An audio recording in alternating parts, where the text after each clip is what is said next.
realidad que se está dando en el día a día. Hoy estamos con doña Alexandra Galva, hija de un médico, de un pediatra profundamente querido en Alajuela, un hombre que hizo historia. Y hoy no solo vamos a conocer lo que pasó recientemente, sino que vamos a honrar la memoria de este gran ser humano, de este gran médico, con la presencia de su hija. Él es la primera persona que fallece por COVID-19. Y como decíamos ayer en el previo, el objetivo de hoy es comprender que no somos una estadística, que no importa si son 600 directos o por nexos o por PCR, etcétera. Es que detrás del COVID-19 hay familias, hay personas, hay historias, y de ahí nuestro llamado a la conciencia y la prevención. Así es, y con profunda conciencia, con profundo respeto, queremos también escuchar esta historia, escuchar el testimonio. Pero antes de eso, hacerles la invitación para que entren a nuestras redes sociales. Y ahora que multimedios en Facebook, ahí está, deja un mensaje motivador, inspiracional, uno que salga del corazón, de esos mensajes que realmente nos movilizan y en momentos de crisis nos ayuda a acompañarnos unos a otros. Alexandra, bienvenida. Muchísimas gracias por acompañarnos en esta, su casa, y ahora qué. Gracias a ustedes de verdad por la invitación. Doña Alexandra, gracias, porque yo creo que si hay voces autorizadas para ponerle rostro a esto, porque hablábamos fuera de micrófonos que cuando hablamos de el COVID-19 o cuando hablamos incluso de temas como violencia intrafamiliar o cuando hablamos de temas de alcoholismo y adicciones, la gente ve una noticia y dice, ¡qué torta! Y ahí nos vamos quedando. Y esto no es un tema de los ticos, es un tema de todos nosotros. Nos acostumbramos.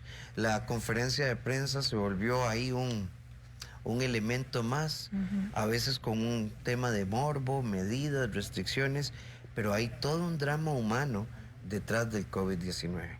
Pero primero, Alexandra, contanos quién fue tu papá, qué hizo tu papá y por qué es una persona tan amada y tan querida en la provincia de Alajuela. Bueno, sí, para nosotros de hecho, inclusive fue de sorpresa, les digo, que mi papá fuera una persona de tantísimo cariño, ¿verdad? En la comunidad, en Alajuela y en el país, porque había gente de muchos lugares, ¿verdad? Que nos ponían en el Facebook cuánto lamentaban y demás, ¿verdad? Digo que fue una sorpresa, no porque creyéramos que él no hacía nada bueno, pero mi papá era en eso muy... Siempre dijo, lo que la izquierda hace, la derecha no lo conoce. O sea, que el bien que se haga debe hacerse y guardarse, ¿verdad? No hacerlo para que sea público, para que sea una cosa. Entonces nosotros muchas veces no nos dábamos cuenta como familia, sino hasta que algunas cosas trascendían, de verdad, a los periódicos o demás, ¿verdad? Y ahí era como nos enterábamos. Pero hemos recibido, así como ustedes vieron en las redes, nosotros también, mi sobrina recibió una señora que le dijo, cuando yo estaba pequeñita, su abuelito me operó y yo me decía para coserme, ¿verdad? Bueno, tuvo que hacerle una sutura, ¿verdad? No que la operó, sino que tenía una herida y la estaba suturando y le cantaba canciones, le cantaba mientras la estaba suturando. Luego otra que decía, ¿verdad? Y esta misma persona que le decía, lo que le estoy haciendo es una trencita. Y es una trencita muy linda, le va a quedar preciosa esta trencita. Él era muy chiquillero. No sé si tal vez con algunas de las fotografías que vieron, lo que a él más lo apasionaba era estar con todos sus nietos y estar con toda su pelota, ¿verdad? Su familia. En ese sentido, hay una señora inclusive que andaba haciendo una diligencia en una oficina gubernamental y me dijo, cuando le tengo que dar, digamos, mi nombre, sí, ¿a nombre de quién? Nombre de fulano. Y me vuelve a ver, ¿usted es hija de fulano de tal? Sí, señora, yo soy hija del doctor. Ay, usted no se imagina lo que yo le agradezco, yo tenía un tumor, me iba a perder el ojo. Es que eso nos llamaba mucho la atención, Alexandra, porque al ponerlo en redes precisamente empezó muchísima gente por supuesto, fue el pediatra fue el doctor de Alajuela, fue, ¿verdad? Empezamos como en este tema de todo el cariño, justamente que había alrededor de él. Entonces, papá era médico. Cuéntenos un poquitito de la historia justamente de cómo empieza papá en este mundo de la medicina. Bueno, mi papá se va a España. Bueno, él empieza, digamos, interesado en el área de la salud en general, ¿verdad? Pero en esos años no existía la posibilidad de la carrera de medicina en la Universidad de Costa Rica. Solo existía la facultad de odontología. Entonces él empieza a estudiar odontología, siempre con la tendencia de la salud. Cuando él está estudiando odontología, aparece una beca para España. Debo decirlo que siempre fue un hombre súper disciplinado, con una capacidad inclusive, ¿verdad?, cognitiva bastante prodigiosa y muy determinado, sumamente determinado, muy estudioso, muy decidido a lo que él quería. Entonces él aplica y esta beca era para España y él se va para España y siempre nos contaba cómo y en qué condiciones él se fue a España y en qué condiciones estudió en España, ¿verdad? Que las becas no necesariamente son muy amplias. Y en ese momento se encontraba también la problemática de Costa Rica con la guerrita civil del 48 o la tribulación del 48, en la cual mis abuelos habían quedado despedidos por no ser precisamente del partido que había quedado en ese momento bien parado, por decirlo. Entonces, peor, no tenía la posibilidad de que le llegara un ingresito, una platita de vez en cuando extra, además de lo de la beca. Él termina como tiene que ser, con sus buenas notas, con todos sus, ¿verdad? Pero ahí hace el cambio de odontología a medicina en España. Sí, me encantó, empezó a estudiar odontología. Sí, de hecho él lo que quería era ser médico, pero ante la imposibilidad en el país, él dice, bueno, voy a estudiar lo más cercano que me pueda ofrecer en la Universidad de Costa Rica, y era en ese momento odontología. Pero estando en odontología, aparece la oportunidad y él aplica la beca. De hecho, en esos años él contaba que se fueron varios compañeros ¿verdad?, de Costa Rica a estudiar. Estando allá, bueno, él termina, gracias a Dios, toda su carrera. Él contaba de situaciones dolorosas, como que su padre fallece mientras él está fuera del país, ¿verdad?, estudiando, y que como en aquellas épocas era en avión, ¿verdad?, que iba, no era en avión que iba, perdón, sino en barco. Y no había esa facilidad, ¿verdad?, de me monto en un avión y esto y el otro. Él no pudo estar cerca de su padre, pues porque la misma beca no se lo permitía, ¿verdad? O sea, usted se va y se va. Nada de que me voy como en... Sí, además no era un viaje en barco de un par de días. Correcto. Eso tomaba mucho tiempo. Correcto. Sí, no era la facilidad de estoy estudiando en los Estados Unidos, hay una emergencia, cojo el primer vuelo y... No, estamos hablando... Y en un par de horas, 6, 7 horas estoy allá. Y después del regreso, ¿verdad? Igual, no existía esa facilidad. De hecho, imagínense que para él esperar una carta de los papás o enviar una carta a los papás era pues toda una espera, ¿verdad? Él, a su manera, siempre fue un hombre que supo disfrutar, ¿verdad? Y apreciar, aún en las dificultades que implicaba la situación que estaba viviendo Costa Rica con respecto a la política interna, y que sus padres estaban en ese momento sin poder enviarle un dinerito extra, él de todas formas encontraba la forma de estudiar y además poder conocer un poquito de Europa, poder llevar una vida lo más modesta, pero de joven, decía él, ¿verdad? Entonces, eso siempre él tuvo como ese espíritu de esto no me va a hacer que yo me pierda de la alegría de mi juventud y de la experiencia de estar en Europa. Él termina la carrera, ¿verdad?, como médico general, y de ahí se va gana una beca otra vez, y se va para Canadá a estudiar precisamente ya la parte de la pediatría. Y ahí hace, ¿verdad?, ya toda su especialidad como pediatra. Luego regresa al país, Esa parte me llama mucho la atención porque está en Europa, pasa a Canadá, pero siempre claro en que va a regresar a su país. Él amaba que es aquí donde va a hacer justamente diferencia. Él amaba Costa Rica. Él, o sea, siempre muy orgulloso de nuestras raíces y eso lo inculcó de verdad bastante en nosotros.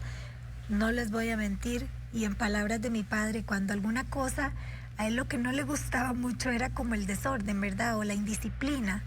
Entonces, cuando las cosas eran muy burocráticas y muy para hacer alguna diligencia en alguna entidad bancaria o algo, ahí sí, ¿verdad? Se le salía la parte... Sí, eso inflama el hígado hasta el más paciente.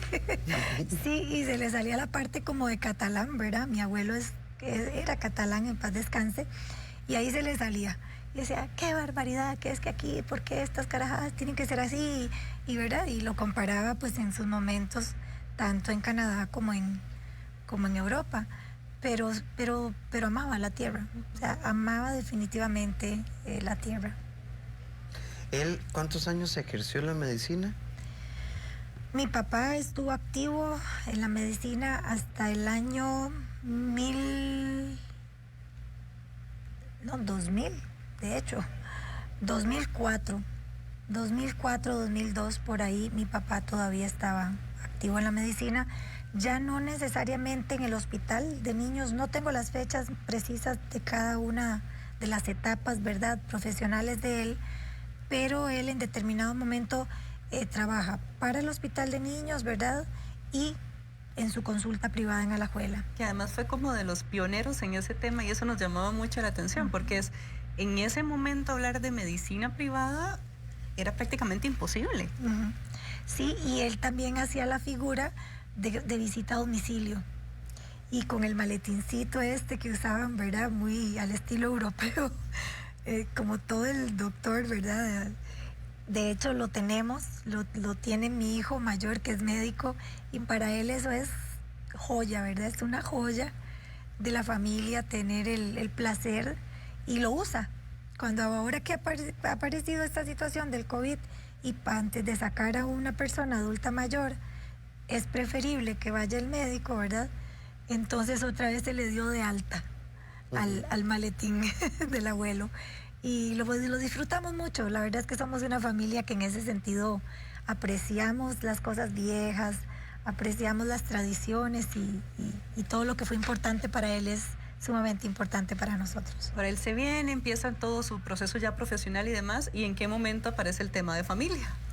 Bueno, el tema de familia incluso empieza desde que él está en España. Mi padre se casa estando en España muy joven y tiene sus 2 hijos mayores, ¿verdad? Roberto Antonio y Ana Lorena. Después, como todo, circunstancias de la vida, hay un divorcio y luego él se vuelve a casar en Canadá con la mamá de mis otros 5 hermanos. Entonces ahí nacen inclusive mis 3 primeros hermanos en Canadá. Y ya luego las 2 menores sí nacen aquí y yo también ya nazco aquí. De hecho, qué bonito, porque después del programa tenés que meterte en las redes de Y Ahora Qué Hay, en las de multimedios, porque por ejemplo Laura Cubero nos dice: conocí al doctor Galba personalmente, yo era dependiente de la farmacia Santa Lucía que estaba a 100 metros de su casa, un excelente médico, con carácter fuerte, pero un hombre muy gentil. De hecho, mi mamá, que en paz descanse, en su juventud trabajó con él como empleada, ¿verdad? Ay, qué lindo. Y así hay muchos mensajes bonitos que le ponen, ¿verdad?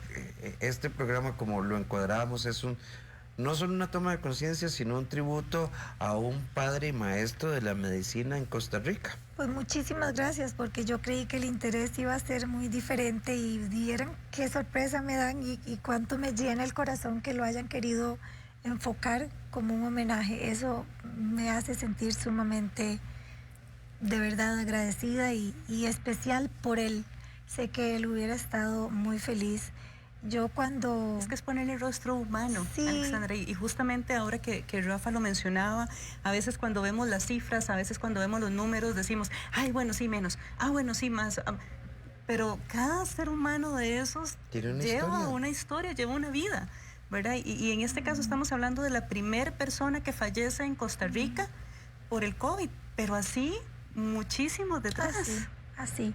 Para nosotros fue impactante en realidad, ¿verdad? Porque estas cosas, como lo decías al inicio del programa, uno dice, pero es allá, ¿verdad? Exacto. Y tenemos esa tendencia como seres humanos a ver con indiferencia lo que no nos está ocurriendo directamente a nosotros. Entonces, igual, no voy a ser hipócrita, igual nosotros decíamos, pero eso está en China, seguro ni va a llegar aquí.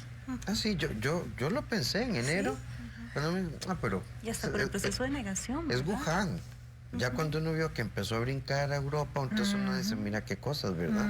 Pero en enero yo lo digo así públicamente, yo dije, bueno, hay que ver qué pasa. Sí. Esto jamás lo pudimos dimensionar. Nunca.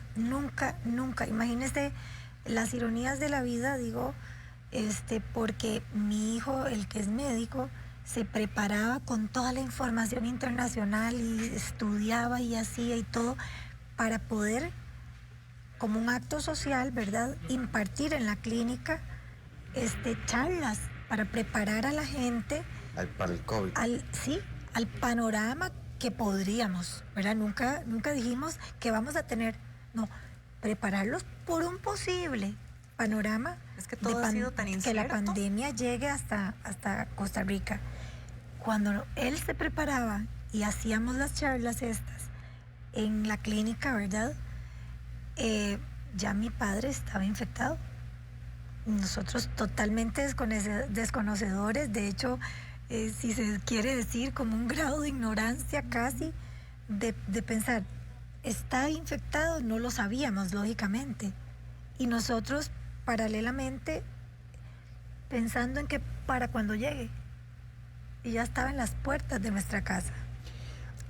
Antes de ¿verdad? Para volver un poco sobre la historia de tu padre, ya que lo mencionas ahí, y ahorita volvemos sobre la vida de tu papá. ¿Cómo es este proceso? ¿Cómo se infecta a tu papá? ¿Cómo se dan cuenta? ¿Qué empieza a pasar? ¿Cómo lo reciben? Bueno, hay una reunión muy famosa, ¿verdad?, del 28 de febrero en el Hospital de Alajuela, del Departamento de Ginecobstetricia y Neonatología. Entonces ahí en esa reunión, como se estaba dando simultáneamente la transición del antiguo director del hospital a la nueva dirección, ¿verdad?, era como que había que estar haciendo reuniones importantes por departamentos, ¿verdad?, por servicios. Entonces, la hija mayor de la esposa de mi papá se casó una última vez, ya siendo grande, ¿verdad? Y entonces ya su esposa tenía su familia y ya estábamos también todos nosotros. Y al casarse ya pues de cierta edad, obviamente no iban a tener hijos. Entonces, ella, como jefe de departamento de neonatología, está en esa reunión, es convocada a esa reunión y ahí está. Y se encuentra con el médico que luego se convierte en el paciente cero, ¿verdad? Y sin saber ninguno de los que estaba en ese recinto, en esa reunión, aparece después la caja diciendo, o el Ministerio de Salud, que había uno de ellos, ¿verdad?, de los ginecólogos, que estaba infectado. Entonces inmediatamente el rastro, ¿verdad?, lleva a tener que hacerle examen a todas esas personas, pero ya mi papá estaba con síntomas. La reunión es el 28, para el 2 de marzo yo me doy cuenta que mi papá se siente engripado. Estamos hablando de que si febrero tiene 28 días, 2 días después ya mi papá se sentía con síntomas de gripe. Viene hasta el día 6, ¿verdad? Él estaba con su gripe y su cosa, y la esposa también, que un poquito acalenturada, que un poquito decaída. Y el día 6, que es cuando ya salen los resultados del paciente cero, ya no hay duda. ya en ese momento, obviamente, además él como médico empieza a En ver, este momento tu papá ni se ha hecho ni le han hecho la No. prueba. no, porque hasta que no saliera el primer paciente, ¿verdad? Es que la incertidumbre en ese Positivo. momento era impresionante. Sí, era porque impresionante. Era impresionante. Vea, yo le voy a contar la clase, digamos, de imprudencias que yo intenté hacer, ¿verdad? O más bien que hice y que me impidieron que se llevaran a cabo. Ya les digo, el día 2 mi papá dice que se siente como con gripe y esto, pero no había nadie en Costa Rica que hubiese salido ya positivo. Hasta el día 6, 4 días después de que él empieza con la gripecita, ya llaman del Ministerio de Salud precisamente a la persona que estuvo en la reunión, y le dicen, tenés que hacerte el examen porque el doctor X salió positivo. Tenemos paciente cero. Entonces, todos los que estuvieron en la reunión tenían que hacerse el hisopado. Entonces, así pasa. Pero todavía eso tenía que llevar a sus familias, ¿verdad? Se tenía que extender a más. No le habían hecho ni siquiera el hisopado a mi papá, pero con solo la noticia de que ya había un paciente infectado y que había estado en contacto con ella y ella llegara a la casa. La hija de la esposa de tu papá es neonatóloga. No, ella es de las que atienden a los bebés, ahorita se me va la palabra. Obstetra. Bueno, No, ahorita me acuerdo. Era uno de estoy- los médicos que estaba Estaban justamente ahí. en la reunión. Sí, ella estaba en la reunión, y ella es ella enfermera, resultó asintomática, asintomática, pero positiva. pero positiva. Yo diría, ella dice que quizás no totalmente asintomática porque ella se sentía un poquito cansadita y como engripadilla, pero gracias a Dios nada fuerte. Y también siento que en ese momento para ella la responsabilidad era tan grande, primero con su vocación y como enfermera, segunda, pues los padres, ambos ya adultos mayores y con síntomas de que era muy probable, ¿verdad?, de que estuvieran infectaditos. Entonces siento que ella tal vez ahí se envalentonó y quizás como que... Sí, estar en los zapatos de ella debe haber sido una No. carga emocional fuertísima. Fue horrible, pobrecita. Pobrecita, eso sí, ella se sentía de alguna forma culpable y fue lo que tratamos e hicimos todos. Jamás. O sea, esto nunca usted puede siquiera pensarlo, porque si esto hubiese sido que usted sabe, primero, si el doctor paciente cero hubiera sabido, no va a esa reunión. Así es. Hacer eso con todos sus colegas y Y colaboradores. amigos, y Y ella menos, sabiendo una situación de esas, iba a llegar después a la casa donde están su papá y su mamá. ¿No? Pero ella sí se mantuvo muy fuerte, ¿verdad? Para ayudarlos a ellos, para tomar control de decisiones y de cosas, para manejar a los dos, ¿verdad? Ya al momento que le dan el resultado a ella positivo, ya para este momento sí hay síntomas en los papás. Ah, sí. Sí, los síntomas en ellos empezaron desde el día 2. estamos en el 6 de marzo entonces. 6 de marzo es cuando se revela que existe ya el primer paciente confirmado, que es el paciente cero en Costa Rica. Y de ahí ya obviamente empiezan a salir muchos de los de la reunión ya infectados. ¿Qué pasa con tu papá a partir del 6 de marzo? Porque ya ahí sí tenía síntomas más fuertes. Sí, ya él lo que sentía era como que no era una gripe normal, así lo expresaba él. Mira, esto está pegando duro, esto se las trae, decía. Está pegando duro, me está afectando el pecho y bueno, ¿verdad? Para el día 11, él va a una clínica acá en San José y bueno, igual lo ven, le hacen unas plaquitas de tórax y bueno, se devuelve a la casa.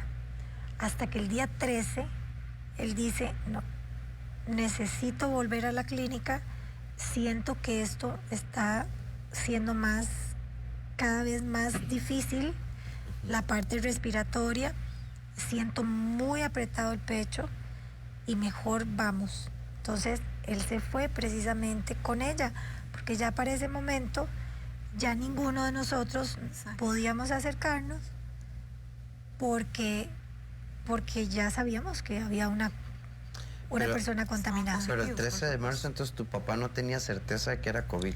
Ese día le confirman en la clínica. Él ya se había hecho desde el día 11, se había hecho el hisopado y ya para ese día, que tarda unos días, ya ese día salió el resultado y era positivo.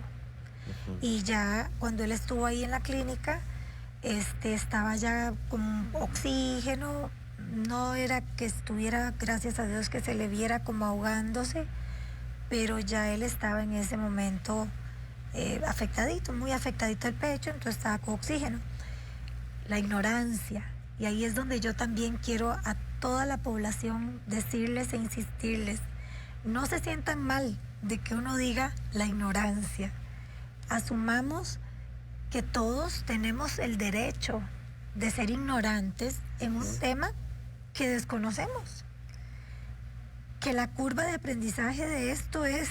En el mismo proceso, incluso. Sobre la marcha. Sobre la marcha. Entonces, tenemos que ir casi que improvisando y agarrando de lo que escuchamos del extranjero y lo que se puede y lo que aquí mismo podamos inventar como para amortiguar, pero no podemos sentirnos mal de denominarnos a cada uno de nosotros ignorantes. Yo he dicho, soy ignorante de esta situación, entonces mejor extremo medidas. Ante la ¿Duda? Exacto. Ante el desconocimiento y la duda, yo extremo. Porque mejor que me falte, mejor que me sobre, perdón, que no que me falte. Y entonces eso es pues lo que hemos hecho, ¿verdad? Pero yo me voy para San José, a la clínica, porque me dicen hay que trasladarlo, y me dice precisamente ella, con todo el amor y el dolor del mundo, yo no quiero que él se vaya solito y yo me tengo que llevar el carro, porque el carro no te lo puedes llevar vos, Ale. Ve las cosas que no tenían congruencia, pero no había forma de pensar claro, no había forma, era demasiada información y desconocimiento, ignorancia, entonces uno no sabía ni qué hacer. Y es tu papá, y es la desesperación mi de papá. Es tu papá. Por supuesto, por supuesto. Y entonces ella me dice, venite para que te vayas con él en la ambulancia, porque yo me tengo que llevar el carro está infectado. Él y yo estamos ya infectados, somos positivos, vos no te vas a montar al carro. Ahí es donde te digo, ve la ignorancia de las dos, que yo le digo inmediatamente, sí, claro, voy para allá. Tenés razón. Pero igual vas para la ambulancia. Exacto. Sí, pero esas son cosas que no solo, ¿verdad? Porque tenés razón, la ignorancia es el impulso, el conocimiento. Exacto. Pero también eso yo creo que uno lo hace desde el amor. Exacto. Porque, Alexandra, yo creo que cualquiera de nosotros, por la mamá, por la pareja, por el hermano, por el papá, sí, uno dice, ahí estoy. Sí. Y el amor dice, aquí estoy, y punto. Sí, y así fue. Y esto involucra, como les digo, todavía a alguien más, pero como todos éramos de la familia, todos nos cegábamos por el corazón.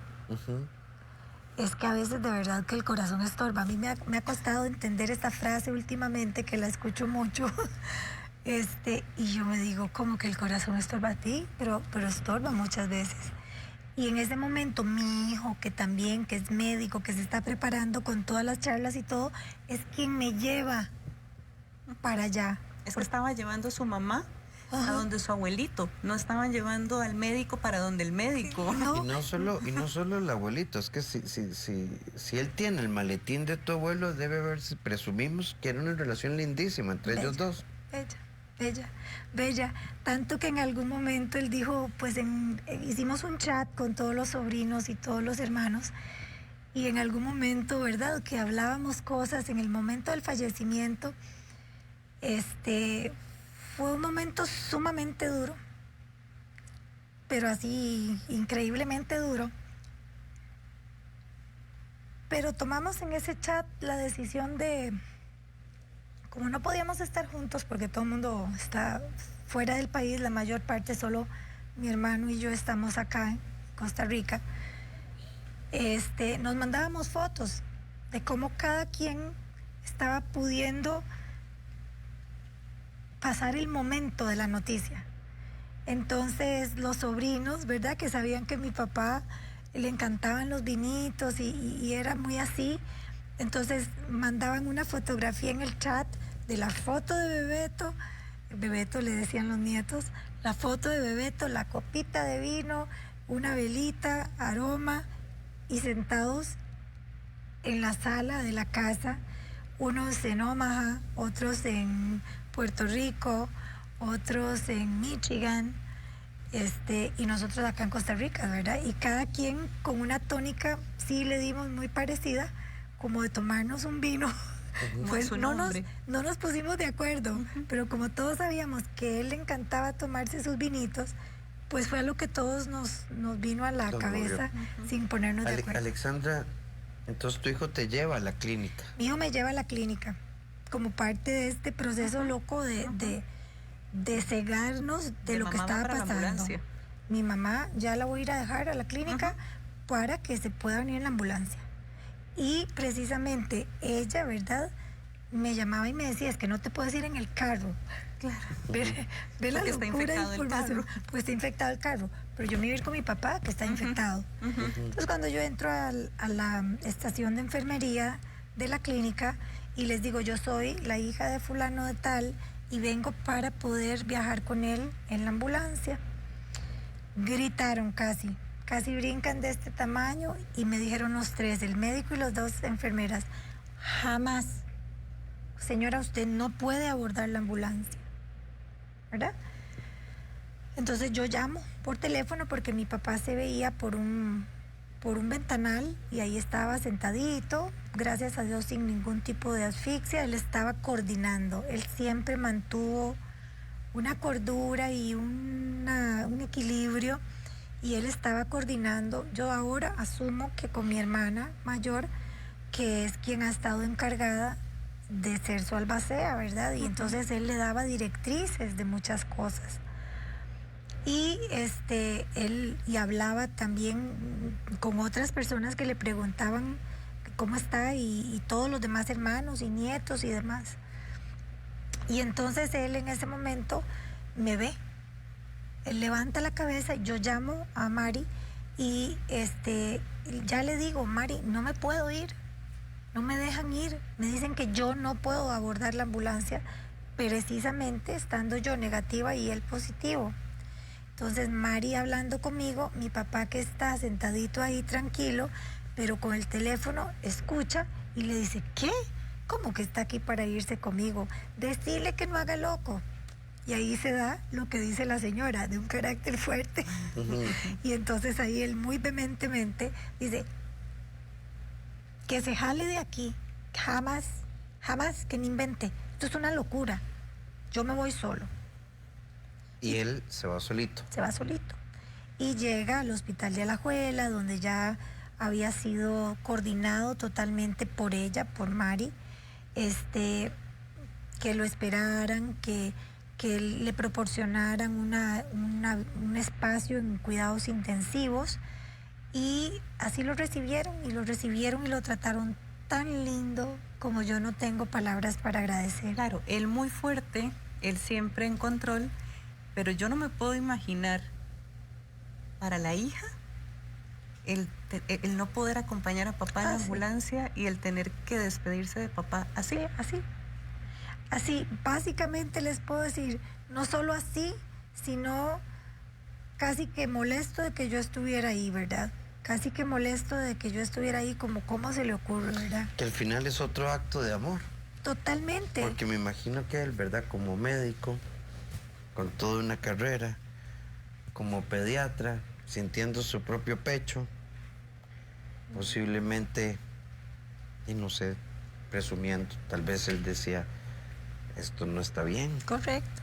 Tenés toda la razón, Rafael, porque así se lo manifestó él después, cuando ya llega a Alajuela, y mi hijo mayor ¿verdad? Va a hablar con los colegas como para saber cómo viene, revisar la plaquita de tórax, qué fueron los estudios y exámenes clínicos que se le hicieron en esta clínica y ver qué, ¿verdad? ¿Cuál va a ser el curso que ahora esto va a tener aquí en el Hospital de Alajuela? Bueno, mi papá ingresa el 13, ya tarde noche, ¿verdad?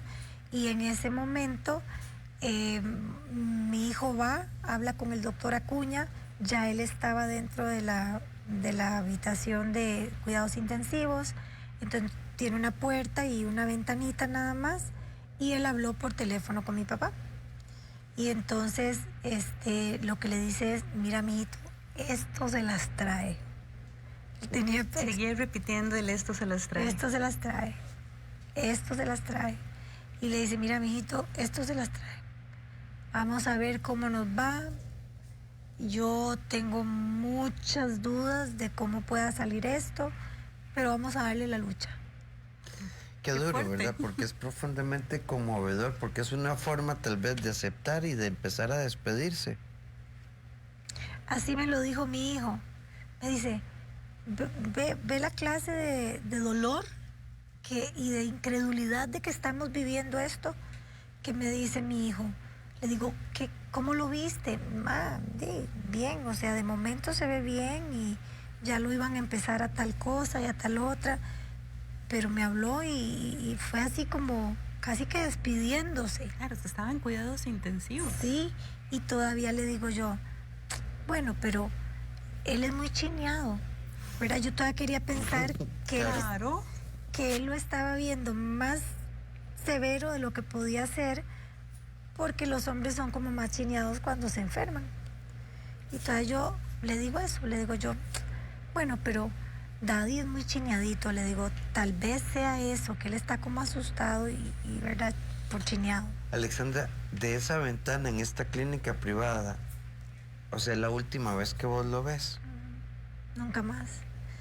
Nunca más en condiciones Conscientes, digamos. conscientes, sí, porque yo después tuve el privilegio, que no tengo con qué pagar, de que el personal muy amablemente del Hospital de Alajuela me permitiera, para cuando ya me dijeron, él está agonizando, ¿verdad? Que yo pudiera estar en esa puerta. Vamos, ¿verdad?, a detenernos ahí, porque no me puedo imaginar, ¿verdad?, esta parte de contacto, no poder besar, no poder abrazar, pero hay un privilegio.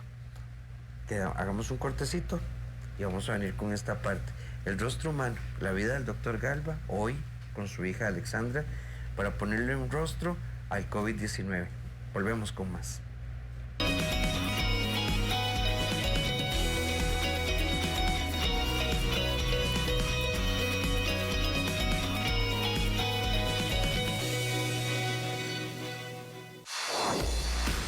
Llega a Canal 8, la velocidad y adrenalina de la Indy 500. Desde el Indianapolis Motor Speedway, cualquiera puede ser vencedor. A 350 kilómetros por hora nada puede fallar. Por eso esta es la carrera más prestigiosa del campeonato. Este domingo 23 de agosto a las 3 de la tarde. La podés disfrutar solo por Canal 8, la casa de las 500 millas de Indianápolis.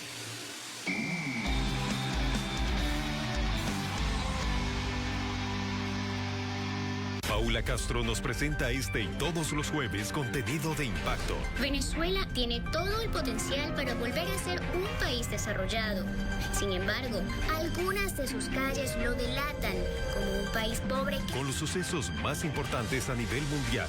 Una mancha negra de 55 kilómetros aproximadamente cubre las costas. La vacuna contra el COVID-19 es el medicamento más esperado por la humanidad. No te podés perder Impacto TVN, con las noticias del momento y los acontecimientos más relevantes para mantenerte informado. Impacto TVN, todos los jueves a las 10 de la noche, por Canal 8.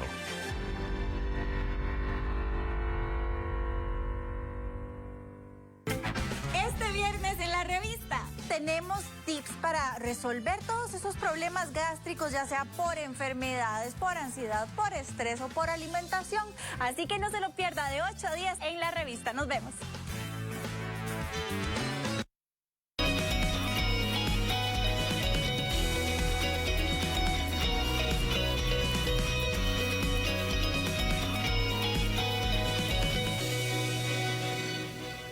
Gracias por continuar con nosotros en este su espacio. ¿Y ahora qué? El día de hoy estamos conversando con Alexandra, quien es la hija de la primera persona que fallece de COVID-19 en Costa Rica. Así es. Llega un momento donde ya te dicen, vamos a poder entrar al hospital, Alexandra, pero ya para despedirse de papá. ¿Cuánto tiempo después del momento donde a él lo internan? 3 días. 3 días. 4 días, déjeme ver, no 5 días. A él lo internan el 13. Él ingresa el 13 y el 18 a las 4:15 ya él fallece. A las 3:15 yo recibo la llamada del doctor y de la parte de la dirección médica del hospital y gente, digamos, que muy amablemente, ¿verdad? Por ser quizás el primer paciente, nos dieron esa gran deferencia y ese acto de humanismo, diría yo que fue, de permitirnos al menos estar ahí afuera, porque no podíamos estar cerca ni exponernos a ningún contagio ni nada, pero yo sí le agradezco mucho a mi hermana Margie, porque ella era quien disponía, ¿verdad?, de las acciones que cada quien debía hacer en ese momento y a distancia, porque ella está en Michigan, entonces es muy difícil para ella, y me dijo, les voy ¿verdad?, a solicitar tanto a vos como a Juan Carlos, que es mi hermano, que Juan Carlos se encargue de todo con la funeraria y que vos te encargues, digamos, de hacer cosas que mi papá hubiese deseado, pero que en condiciones tan diferentes, ¿verdad?, como ponerle la música.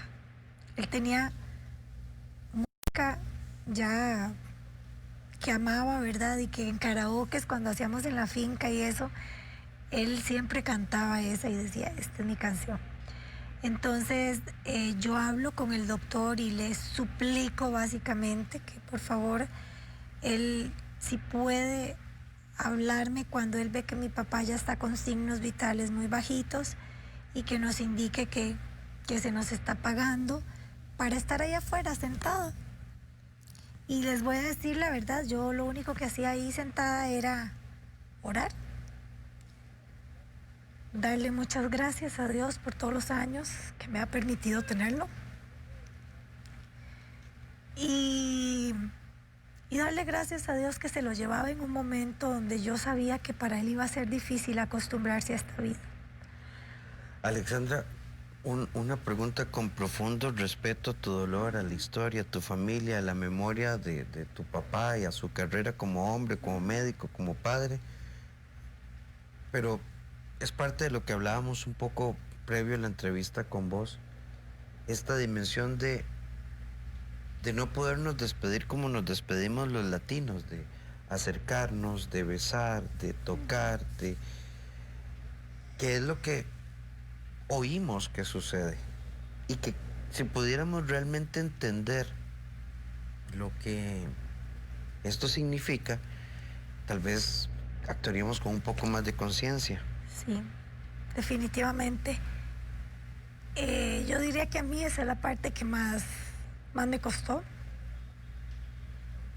siendo que hay muchas, ¿verdad?, muy difíciles.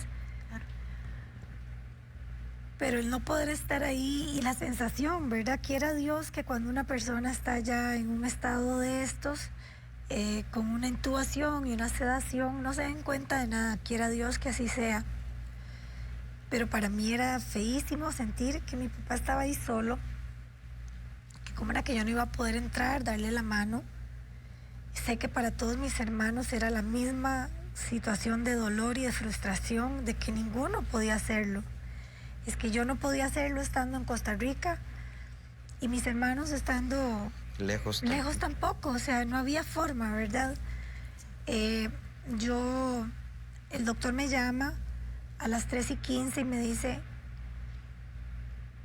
Ale, si querés estar aquí, por lo menos afuera, hasta donde es totalmente posible que estés, tienes que venirte ya, pero ya, porque lo estoy perdiendo, está muy bajito, su frecuencia cardíaca. Salí disparada. Me acuerdo que dentro de esas cosas locas, yo cogí el teléfono y le puse un audio. Y no lo hice por ninguna otra razón que porque yo no sé ni por qué. Sinceramente no lo pensé y le puse un mensaje: Daddy, ya voy para allá. Espérame, Dadito, ya voy para allá. Y ahí quedaron los mensajes. Se tienen que haber escuchado, ¿verdad? Y ya voy llegando. A mí me asignaron pasar por vos. Y qué dicha, voy a pasar por vos. Era como mi forma de pensar que era como cualquier otro día, que yo lo iba a acompañar a alguna diligencia, ¿verdad?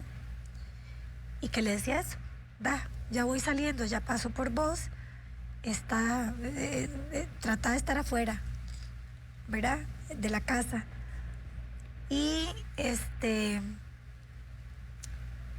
bueno, así, con esa loquera, ¿verdad? Yo voy hablando con mi papá en el camino, según ve si esto es loco, que era como una forma de querer entretenerlo. Cuando él no podía no tenía el teléfono, ni podía escucharlo, ni mucho menos, pero para mí era como una forma de: espéreme, ya casi llego, espéreme. Y cuando llegué, le puse su canción con mi celular. Llamé a mi hermana. Para mí era muy importante que mi hermana Margie estuviera como si fuera ahí, porque sabía que para ella era sumamente doloroso no estarlo, y yo pues quería que ella de alguna forma se sintiera más cerca. Luego vino mi hijo mayor, el que es médico, y bueno, aunque ya era prohibido, pudimos abrazarnos. Aunque ya era en ese momento prohibido, pudimos abrazarnos él y yo. Yo le decía, y tengo que contar esto, por más desgarrador que sea y por más que lo he querido callar, y hasta ahora de verdad lo digo así, pero lo digo por amor a toda la sociedad, a todo el pueblo costarricense. Yo necesitaba ver que el que metían en una bolsa era mi papá. Eso era lo más complicado para mí. Pensar que, como yo sabía que era él, como sabía que era mi papá, lo que yo iba a llevar ahí. Y esa parte tan dura, todavía más dura, le toca a mi hermano Juan Carlos, que es hacer toda la diligencia y todas las cosas ya directamente con la funeraria. Entonces yo pues lo que hice fue, la parte mía fue como despedirme de él. Le dije sí, le dije por la ventana: te vas como un campeón, te vas siendo el precursor como de tantas cosas, lo fuiste en la salud de este país. Sos el precursor, Dadito. Te vas de primero. Te vas por una causa grande de salud, como lo es una pandemia. Pero te vas a tiempo, porque él era muy apapachador y le dije: no vas a poder, no hubiera sido un mundo en el que te gustaría estar. Entonces te vas a tiempo, Daddy. No te perdés de nada, le decía yo. Y bueno, el doctor inclusive de alguna forma, tratando de ser jovial, me dice: me lo espabiló. Me dice: me lo espabiló. Estaba con la frecuencia más bajita y fíjese que él me decía: si no viene ya, no va a estar, ¿verdad? Y como que de verdad el alma Yo quiero creer que el alma recibe todo ese amor, toda esa energía positiva y todo, y su canción. Y quiero creer que... Y la voz de su hija. Alexandra, que aún en esos estados, ¿verdad? La gente tiene un pequeñísimo grado de conciencia. Alexandra, yo sé que tal vez esto no se puede sostener por un dato, ni por una comprobación, ni por ningún método científico. Pero si algo hemos aprendido en Y Ahora Qué, con muchas historias y testimonios, es gente que ha estado en coma, que ha pasado por procesos y nos han dicho, recuerdo olores, recuerdo voces. Yo sabía que estaba solo ahí, pero me sentía acompañado. Entonces yo creo que tu papá lo escuchó. Yo creo, ¿Tu papá lo sintió? Esa es mi fe de que sí, y no tendré cómo pagarle en este momento, de verdad, y nunca, al doctor que me permitió estar ahí afuera, al doctor, a la doctora nueva, recién llegada ella como directora del hospital y facilitarme esa posibilidad de entrar ahí, de larguísimo, pero yo me sentía ahí.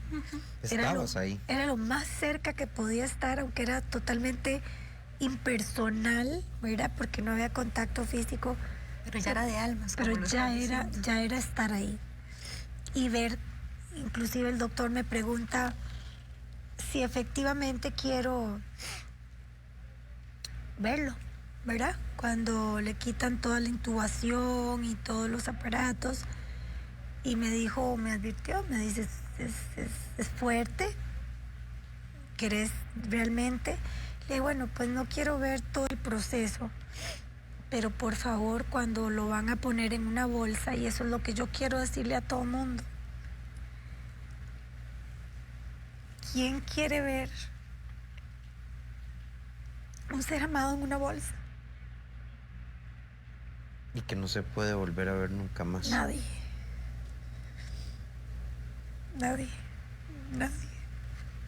Eso sí, creo que nadie querría ver un ser amado en algo que a uno le refiere como a no sirve, como a desecho, como eso es lo que nos dice de alguna forma ese artículo, ¿verdad? De una bolsa plástica. Entonces sí, fue muy doloroso, pero yo tenía que saber que lo que salía en esa bolsa era mi papá. Y sí, pasé muchas semanas en que no era bonito tener esa imagen.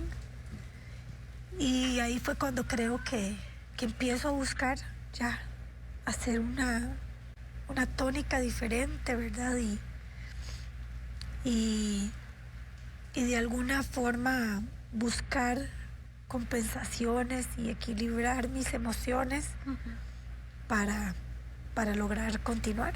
Alexandra. Muchos sostenidos de la familia. Sí, por eso es que no, yo creo que ni la palabra gracias cabe. No sé cómo expresar lo que podemos estar sintiendo y estoy seguro que son también.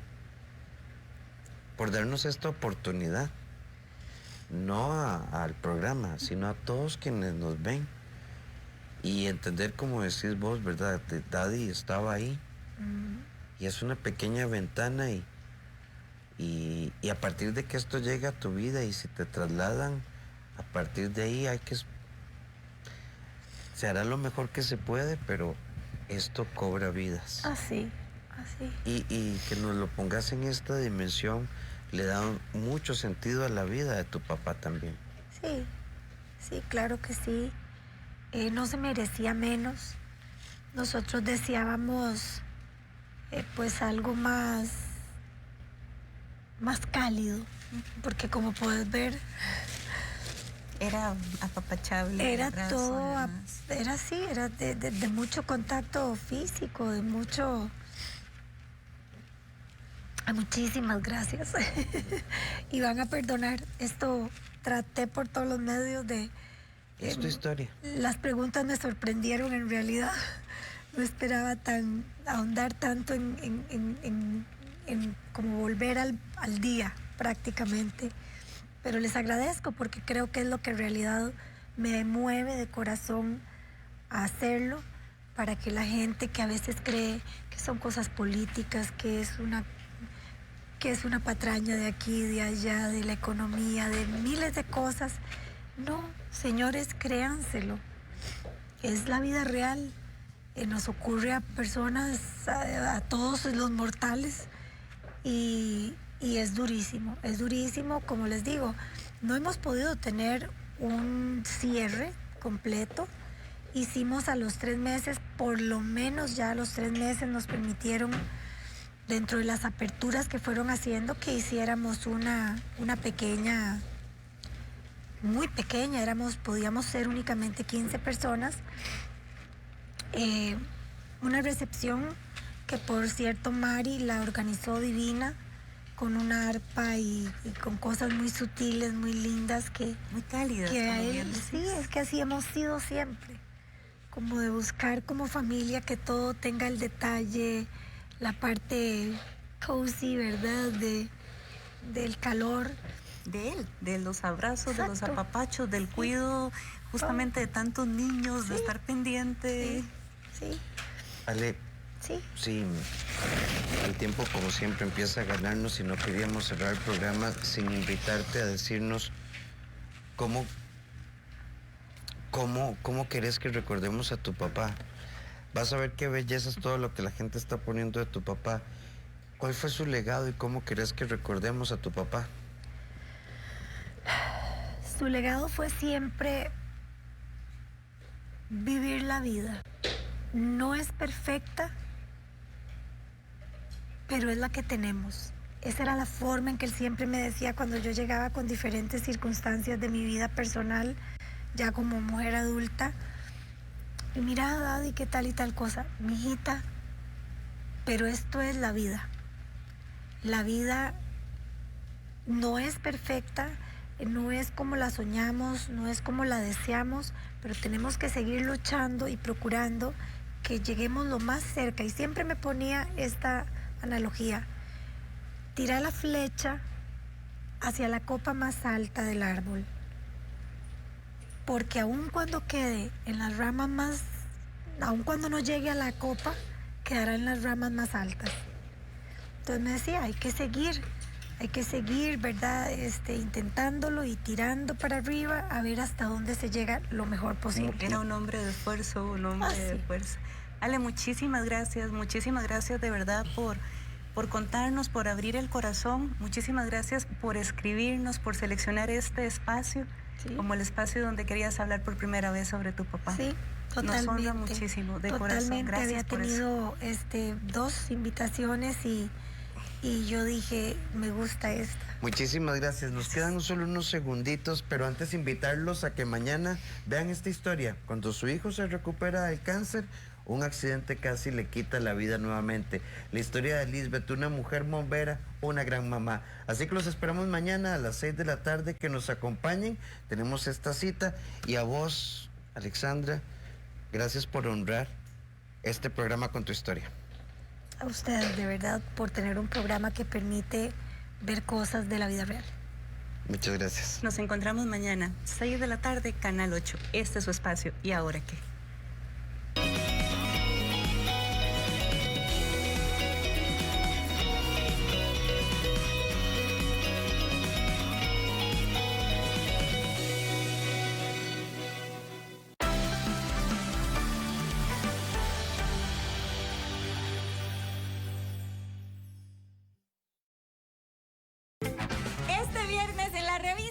Tenemos tips para resolver todos esos problemas gástricos